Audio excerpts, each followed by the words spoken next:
విషయాలు మీడియాకి షేర్ చేద్దామని.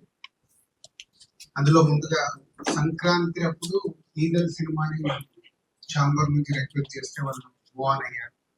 మూవ్ ఆన్ అయినప్పుడు February 9 వాళ్ళు అనుకోవడం డేట్ పని చేయడం జరిగింది.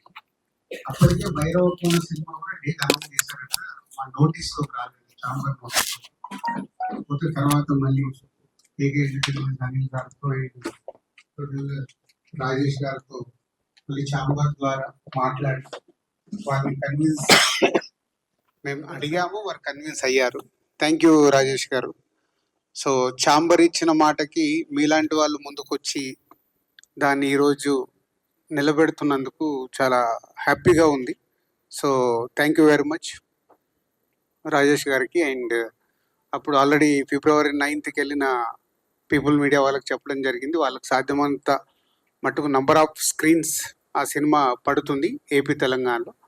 సో అప్పుడు అనుకున్నదే యాత్ర అనే సినిమా ఒకటి వస్తుంది అని. పోతుంది పొలిటికల్ బ్యాక్డ్రాప్లో వాళ్ళు ఎలక్షన్స్ వల్ల దానికి అది ముందు డేట్ వేసుకున్నారు అన్నారు. వాళ్ళని అడిగి చూసాము, బట్ ప్రాక్టికల్గా జరగలేదు.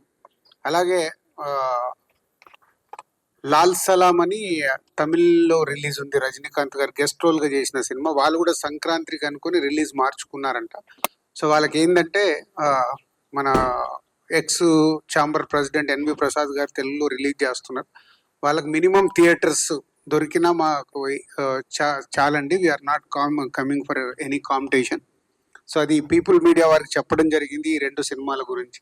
సో వాళ్ళు యాక్సెప్ట్ చేసి పర్వాలేదండి, ఇస్ అ బిగ్ ఫిలిం మాది కదా, సో మాతో పాటు ఇంకో 2 సినిమాలు వస్తున్నప్పుడు యాత్ర ఇన్ లాల్ సలాంకు వాళ్ళు పాజిటివ్గా స్పందించినందుకు మళ్ళీ పీపుల్ మీడియాకు కూడా థ్యాంక్ యూ వెరీ మచ్. ఎందుకంటే సిచ్యువేషన్ని అర్థం చేసుకొని ముందుకెళ్ళాలి, ముందుకెళ్తున్నప్పుడు ఒకరికి ఒకరు సహకారం చేసుకోవాలనే దాంట్లో పీపుల్ మీడియా ముందుకొచ్చింది. సో సంక్రాంతికి కానీ ఇప్పుడు కానీ 2 సార్లు వాళ్ళు ఛాంబర్ని రెస్పెక్ట్ చేశారు. సో ఇప్పుడు ప్రస్తుతానికి సార్ట్ అవుట్ అయిపోయింది. సో February 9th ఈగల్కి మేజర్ స్టేజ్లో రిలీజ్ అవుతుంది.